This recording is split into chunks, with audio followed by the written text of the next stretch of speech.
The news from Guyana, the region and the world. Compiled in the News Talk Radio newsroom and powered by DemeraraWaves.com. The news comes to you compliments of KFC. It's finger licking good. First, the highlights. Legislation to guarantee Guyanese opportunities to supply goods and services to the oil and gas sector, as well as receive training, was tabled in the National Assembly today. In the region, the St. Vincent and the Grenadines government has fired a number of teachers who refused to take a COVID vaccine. And internationally, the remaining kidnapped missionaries in Haiti have been released, and Britain is seeing a steep rise in coronavirus cases. Details of these and other stories in a moment. Planning to watch TV or listen to the radio or just enjoy a lime? Then grab a bucket of KFC finger-licking good chicken and enjoy the exciting taste of KFC and their branches on Vicinjan Road, Mandela Avenue, Regent Street, Ink Street, Stabrook Square, Breedenhoop, Parika, Movie Town, or now at the Amazonia Mall at Providence. Now open from 9 a.m. to 10:30 p.m. You'll always be enjoying the great taste of KFC. It's finger-licking good. And now the news in detail. Good evening, I'm Dennis Chabrol. The three candidates for the post of leader of the People's National Congress Reform PNCR say they are satisfied with preparations for this Saturday's elections. Chief Elections Officer Vincent Alexander says all preparations are in place for their 3,000 delegates to vote at 30 locations in Guyana and one in the diaspora. He says that persons who are not contesting for any position, as well as representatives of the candidates, will be observing the polls.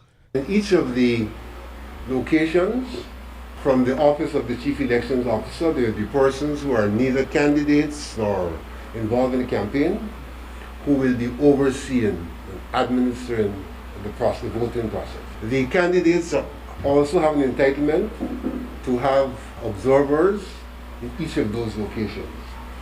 So we have those mechanisms in place, the normal best standards, best practices in terms of elections, a voters list which have been verified, officials who will ensure that the voters present themselves not only by name, but by virtue of one or four identification instruments.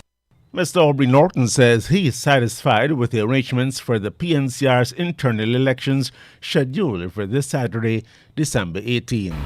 In my opinion, every election will have some problems, but I don't envisage that there will be problems that will affect the integrity of the elections. Dr. Richard Van Charles says the weeks of countrywide campaigning by the candidates will help to guide the PNCR's future.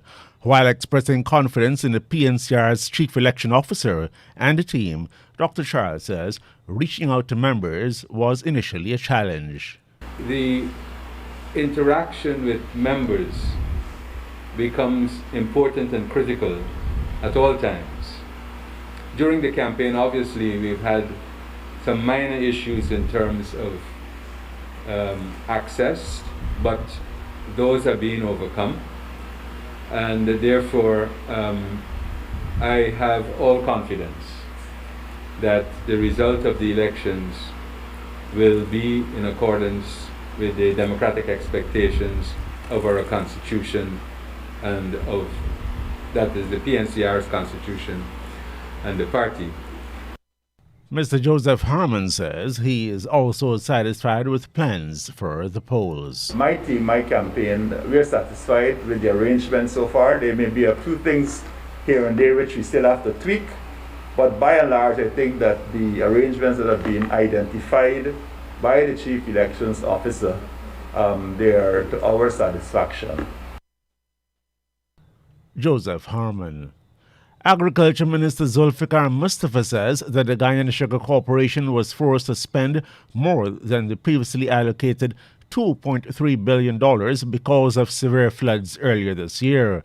He returns to the National Assembly today to seek approval for an additional $2.3 billion, but not before Shadow Agriculture Minister Kemrat Ramstan asked whether the monies were urgently needed.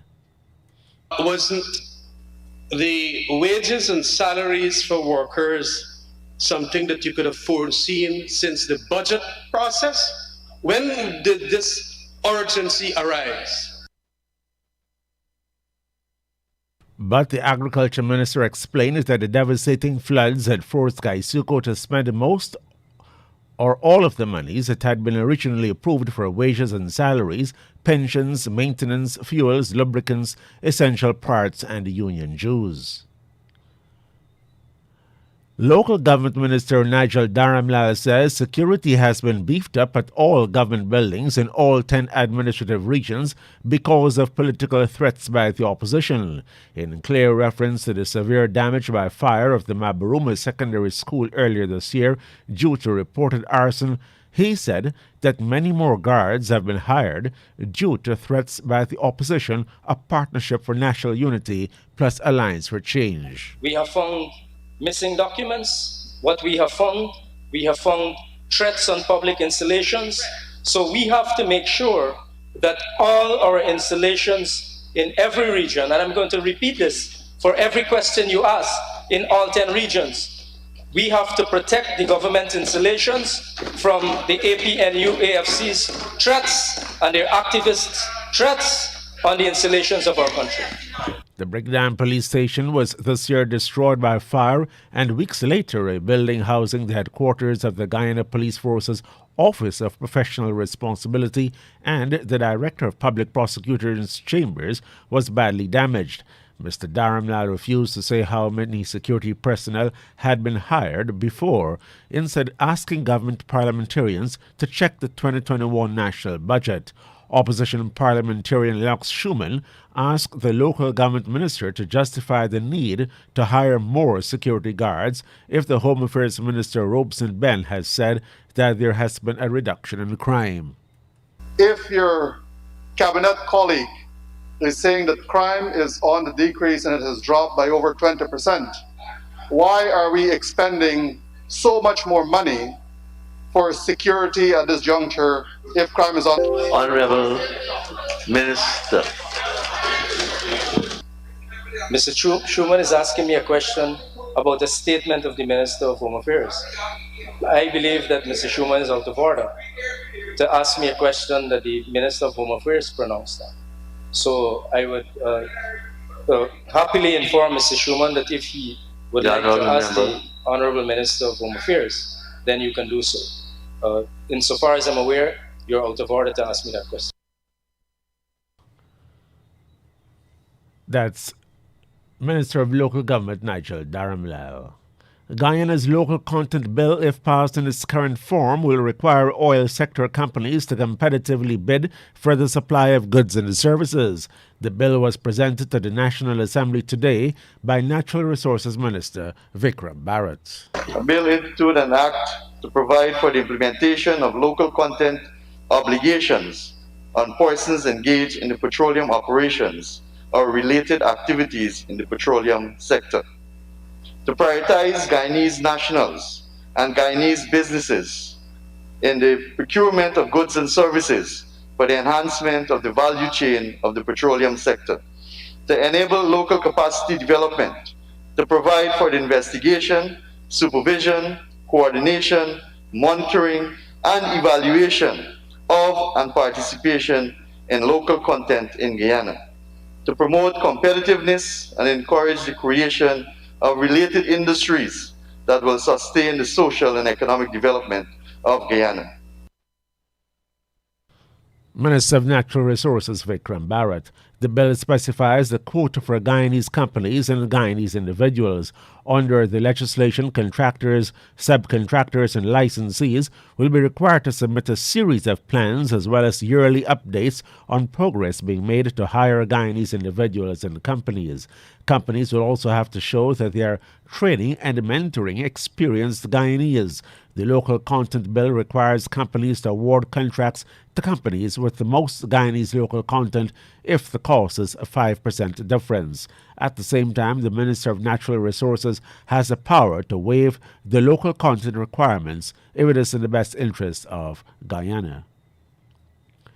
The Netherlands-headquartered SBM Offshore, which is building and operating oil-producing ships to operate in Guyana's waters, says that at least 46% of its workforce is Guyanese. Natural Resources Minister Vikram Barrett is welcoming the move by the company, which has been contracted by ExxonMobil to build the vessels that produce and offload crude oil to exporting tankers. SBM yesterday coincided its 5th anniversary in Guyana with the opening of its headquarters on Sheriff Street, Georgetown.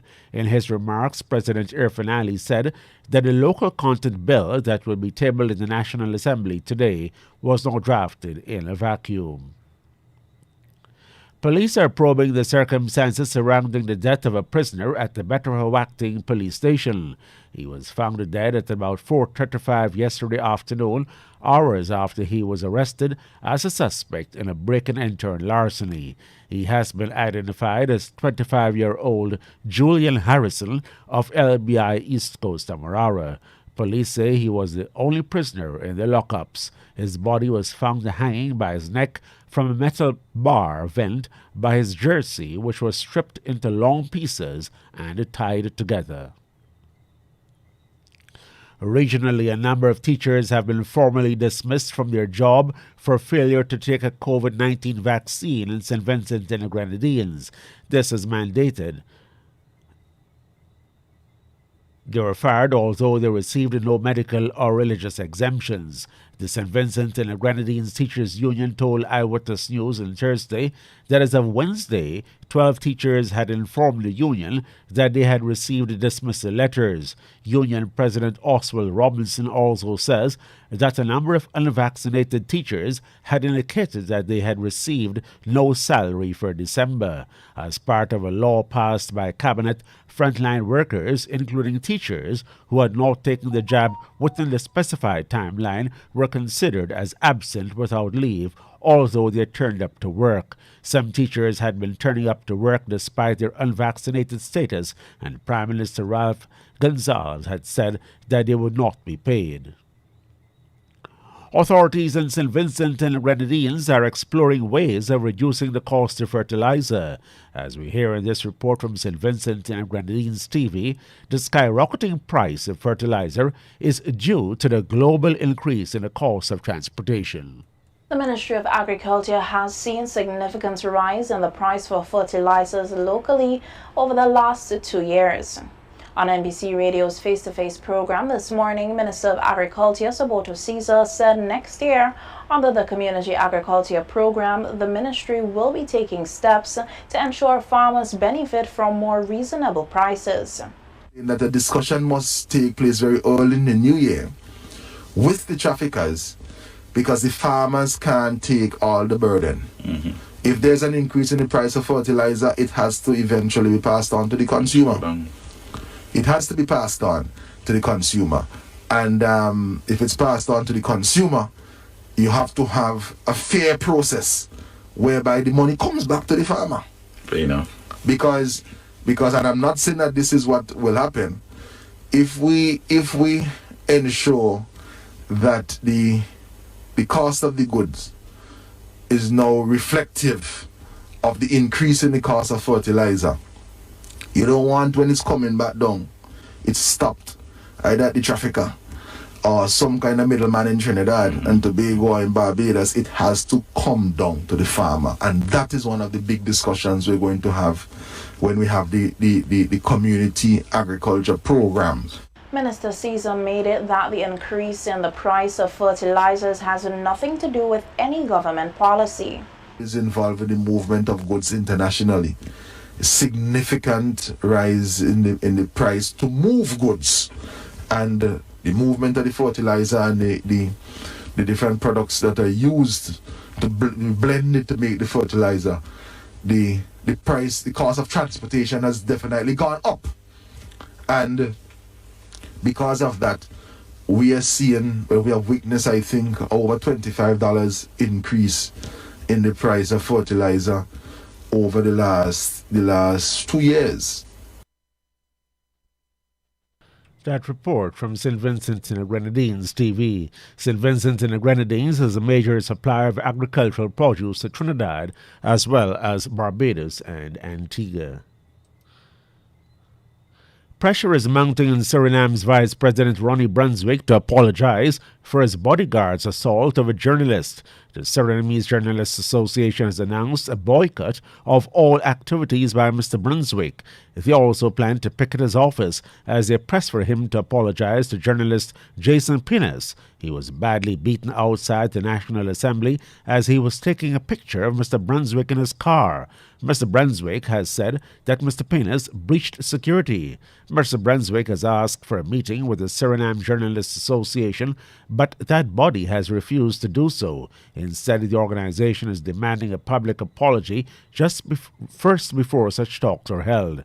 Several opposition parliamentarians have also heaped criticism on Vice President Brunswick. President Chandrika Prasad Santokhi has since asked the Attorney General to investigate the matter.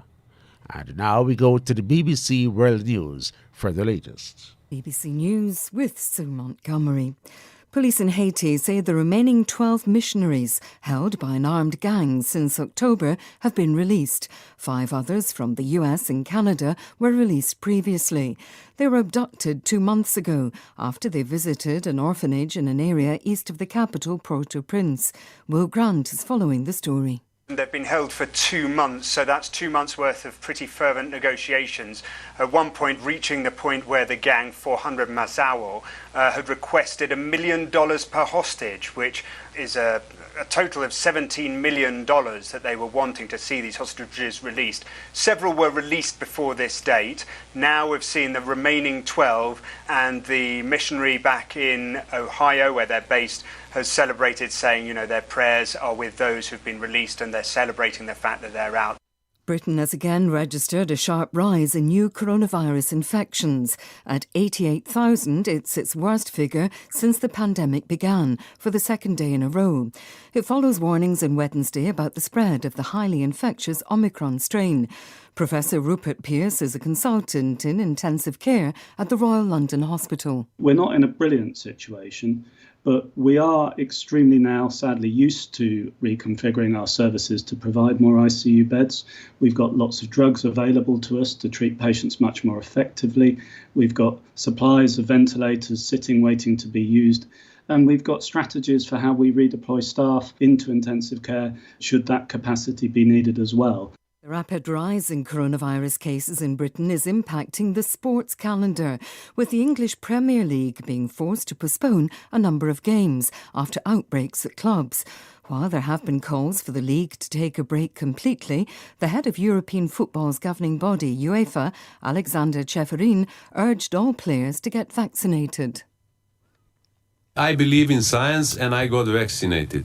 I think that they should get vaccinated as soon as possible, but I still believe for now it's a personal choice. And we have to be smart, we have to explain things, why vaccination is good.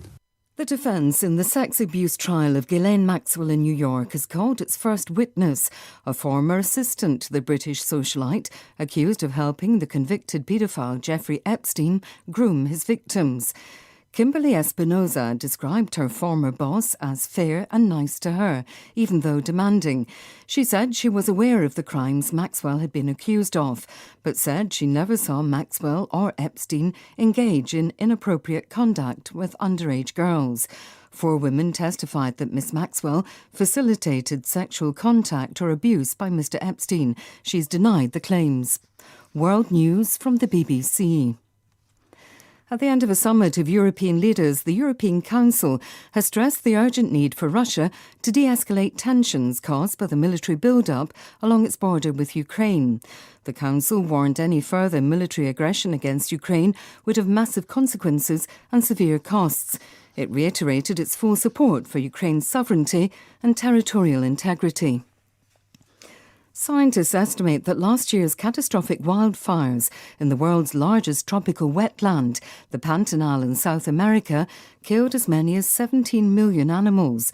The fires that burned between January and November last year destroyed about a third of the wetland area.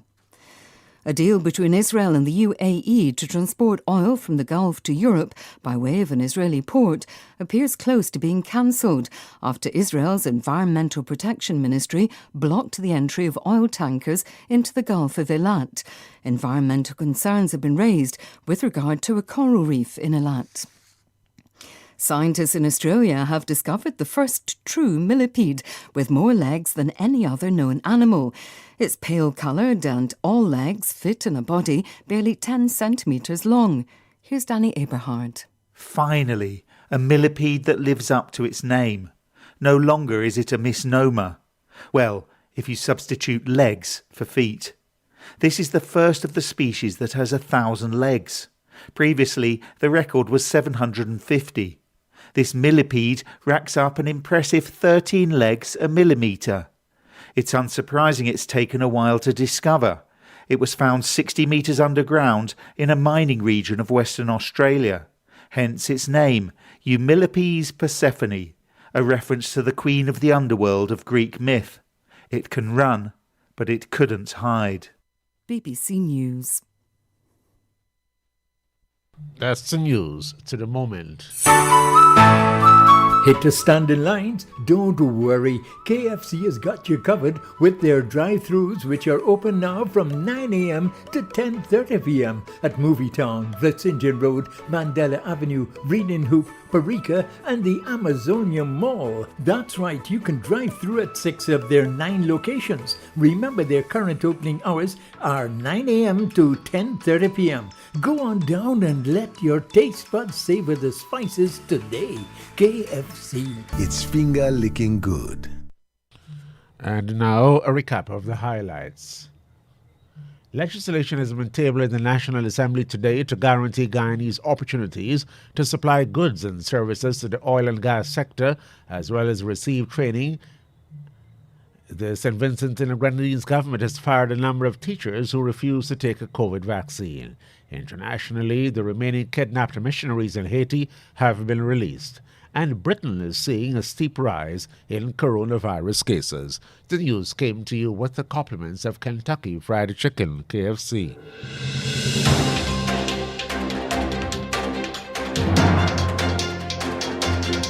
This has been the news, compiled in the News Talk Radio newsroom. For ongoing updates, visit demerarawaves.com, and you can check facebook.com/demwaves and twitter.com/demwaves.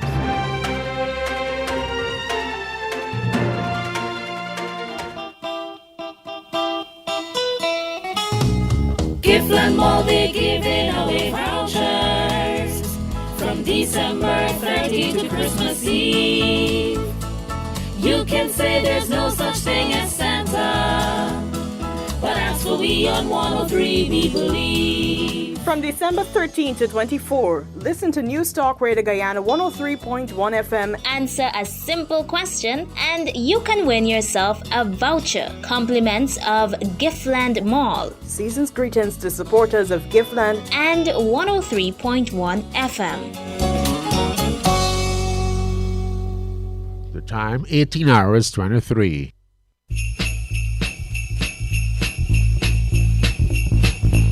The Christmas season is here, and the News Talk Radio Guyana 103.1 FM is in the spirit of giving. Starting from December 24 to January 1, you can have your Christmas greetings aired for 6 times a day. Yes, 6 for $20,000 or 4 for $15,000. That's not all. Streaming of your image on Facebook on Christmas Day and New Year's Day, and a 5-minute live broadcast. You don't want to miss out on these deals. Call us on 614-8205 or 692-9400 for more information. Season's greetings from 103.1 FM. Here's an update for our customers. Instead of getting started from December 24, you can start with us from December 20. No strings attached.